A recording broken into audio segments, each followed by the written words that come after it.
স্বামী তো কাজে গেছে, কখন যে আসবে আমার স্বামী। আমি তো সে কোথায় চিন্তা করছি, আমার স্বামী যদি তাড়াতাড়ি চলে আসতো তাহলে তো অনেক ভালো হতো। এখন তো দেখছি যদি আমার স্বামী বাড়িতে চলে আসতো তাহলে তো অনেক ভালো হতো। আমার স্বামী যে এখনো কেন আসছে না? আমার স্বামী যদি আসতো তাহলে তো ভাত খেয়ে আমরা ঘুমিয়ে যেতাম। এদিকে অনেক রাত্র হয়ে গেছে, এখন যে আসছে না, কোথায় যে কাজে গেল, কত দূরে কাজে গেল। আহা রে, আমাদের কি অভাব কাজের জন্য।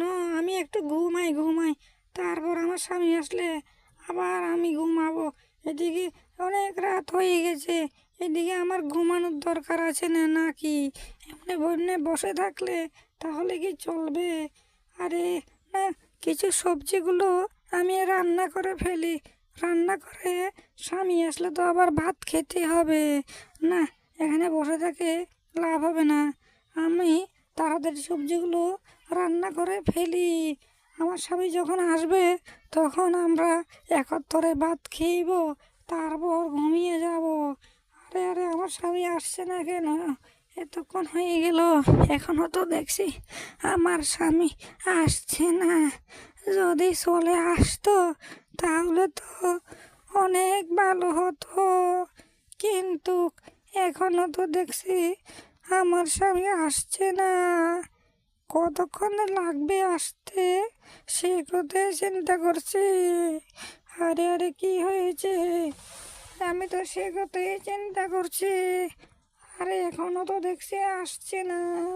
আর কতক্ষণ অপেক্ষা করে দেখি যদি আসে কি না। যদি আসে তাহলে ভাত খেয়ে আমরা তাড়াতাড়ি ঘুমিয়ে যাব, কিন্তু এখনো তো আসছে না। কখন যে না আসবে কে জানে রে বাবা, এত দেরি করে কেন? আরে হ্যাঁ, এত চলে আসে যে, আমার স্বামী চলে এসেছে, না ঘুমাই।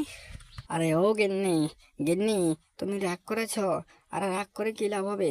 আমি অনেক দূরে কাজে গেছি, তার জন্য আসতে আমার অনেক দেরি হয়েছে আর কি।